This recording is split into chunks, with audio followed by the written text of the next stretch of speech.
টঙ্গীর ময়দানে ঘুমন্ত ভাইদেরকে জবাই করেছে, ঘুমন্ত ভাইদেরকে পিটিয়েছে, নামাজরত ভাইদেরকে আহত করেছে, শহীদ করে দিয়েছে।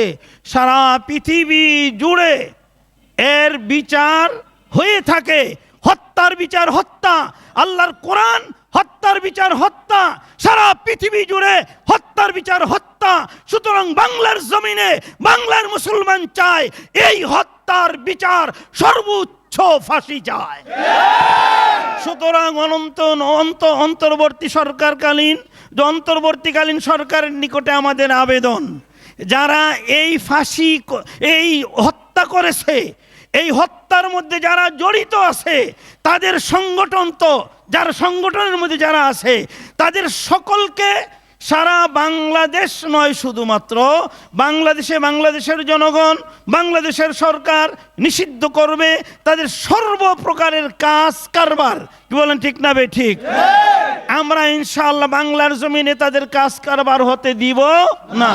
সরকার প্রধান যদি এটাকে প্রতিহত না করে, বাংলার জমিনে বাংলার মুসলমান তা মিঠাইয়া দিবে ইনশাআল্লাহ।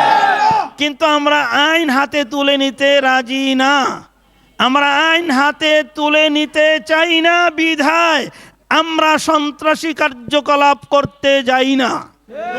মুসলমান কখনো সন্ত্রাসী কার্যকলাপ করতে শিখায় না, ইসলাম কখনো হত্যা শিখায় না, ইসলাম কখনো এরকম ঘুমন্ত মানুষকে মারতে শিখায় না।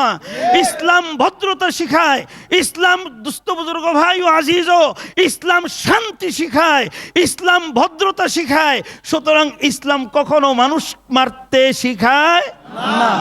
অতএব যারা মানুষ মেরেছে, যারা মানুষ খুন করেছে, তাদের অবশ্যই বাংলার জমিনে বাংলার আইনে ফাঁসি কাস্টে ঝুলিয়ে বাংলার জমিনে দেখাই দিতে হবে যে মুসলমানের পক্ষে অন্তর্বর্তী কালীন সরকার আছেন।